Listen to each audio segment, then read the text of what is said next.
UP board class 9th में पढ़ने वाले सभी स्टूडेंट्स, आप सभी का स्वागत है हमारे YouTube channel Pal my knowledge to you में।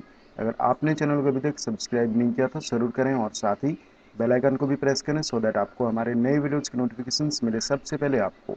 इस वीडियो में आप देख रहे हैं हिंदी काव्य खंड का 7वां पाठ दान, जिसके कवि हैं सूर्यकांत त्रिपाठी निराला। तो चलिए शुरू करते हैं पहली छंद से। निकला पहला अरविंद आज, देखता अनिंद रहस्य साज, सौरभ वसना समीर बहती, कानों में प्राणों की कहती, गोमती क्षीण कटी नटी नवल, नृत्य पर मधुर आवेश चपल। तो सबसे पहले संदर्भ देख लेते हैं। संदर्भ ठीक है, तो संदर्भ में प्रस्तुत पद्यांश, ये पद्यांश है, प्रस्तुत पद्यांश हमारी पाठ्यपुस्तक के काव्य खंड में संकलित दान कविता से, कौन सी कविता? दान कविता से संकलित है। और यह है सूर्यकांत त्रिपाठी निराला द्वारा रचित अपरा। क्या? अपरा। अपरा काव्य संग्रह से संकलित है। ठीक है, अब देखते हैं प्रसंग।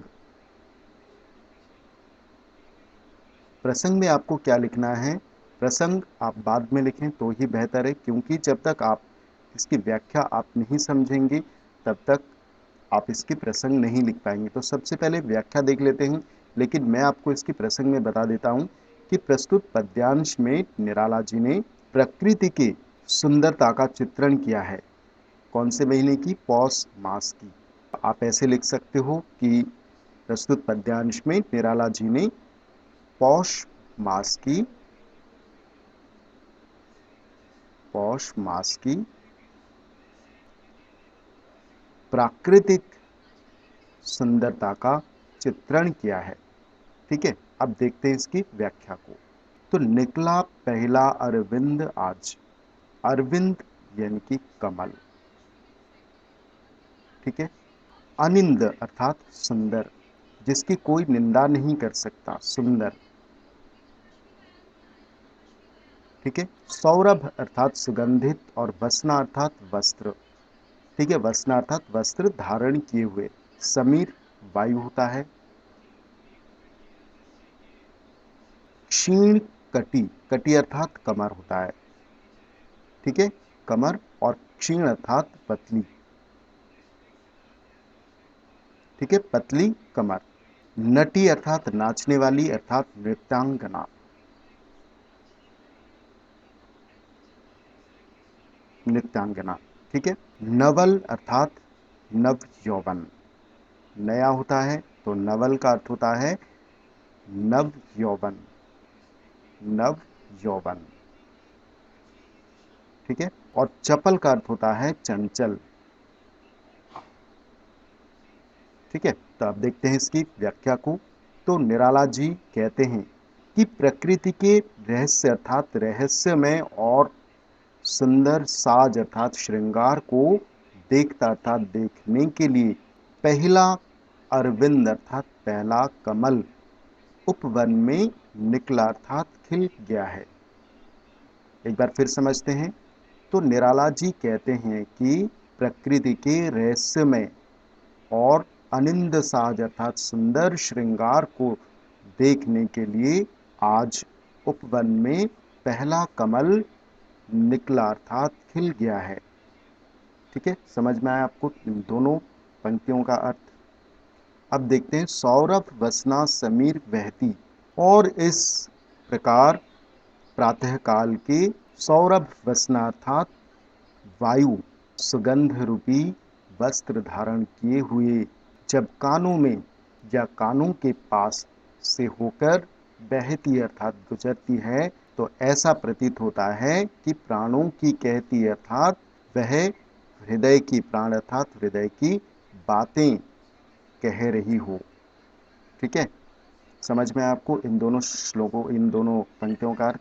गोमती क्षीण कटी नटी नवल तथा पास बहती गोमती नदी से, गोमती नदी में कहीं कहीं पानी कम होने के कारण उसे देखकर ऐसा प्रतीत होता है मानो क्षीण कटी अर्थात पतली कमर वाली नवल अर्थात नव यौवन से भरी कोई नटी अर्थात नर्तकी या नाचने वाली या फिर नृत्यांगना आवेश अर्थात उत्साह, चंचलता और उत्साह के साथ नृत्य पर मधुर अर्थात मधुर नृत्य कर रही हो। ठीक है, समझ में आया आपको? एक बार फिर से मैं बता देता हूं आपको।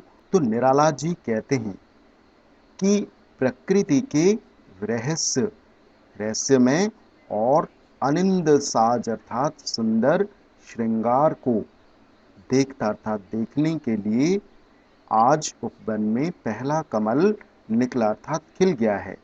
इस प्रकार प्रातः काल में समीर अर्थात वायु सुगंध रूपी वस्त्र धारण किए हुए जब कानों के पास से होकर गुजरती है तो ऐसा लगता है कि वह प्राणों की कहती अर्थात हृदय की बातें कह रही हूँ, मानो जैसे प्राणों को प्रफुल्लित करने का संदेश दे रही हो। और गोमती अर्थात पास बहती गोमती नदी में कहीं कहीं पानी कम होने के कारण ऐसा प्रतीत होता है मानो कोई पतली कमर क्षीण कटी अर्थात पतली कमर वाली नवल अर्थात नव यौवन से भरी कोई नर्तकी नटी अर्थात नर्तकी नाचने वाली नर्तकी चंचलता और आवेश अर्थात उत्साह के साथ मधुर नृत्य अर्थात सुंदर नृत्य कर रही हो। ठीक है, आपको ये पहला छंद आपको समझ में आया। अब देखते हैं इसके काव्यगत सौंदर्य। काव्यगत सौंदर्य, ठीक है। काव्यगत सौंदर्य में सबसे पहला होता है भाषा। भाषा, इसमें खड़ी बोली भाषा का प्रयोग हुआ है। सूर्यकांत त्रिपाठी निराला जी ने तो अपरा काव्य संग्रह है, इसमें उन्होंने खड़ी बोली भाषा का प्रयोग किया है।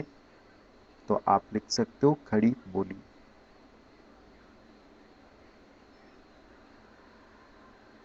खड़ी बोली भाषा, ठीक है। दूसरा पॉइंट है गुण। गुण, इसमें माधुर्य गुण। तीसरा पॉइंट है छंद। छंद, इसमें देखिए चौपाई है। तो इसमें इस पाठ में सभी जितने भी छंद है वो सारे चौपाई में हैं।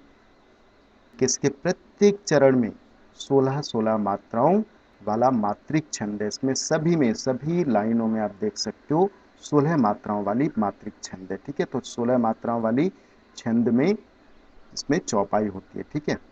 चौथा पॉइंट रस। रस, इसमें देखिए शांत और श्रृंगार रस है। शांत और श्रृंगार रस, ठीक है। पांचवा पॉइंट है अलंकार। अलंकार देखो आप, सौरभ वसना, इसमें सवर्ण की आवृत्ति हो रही है।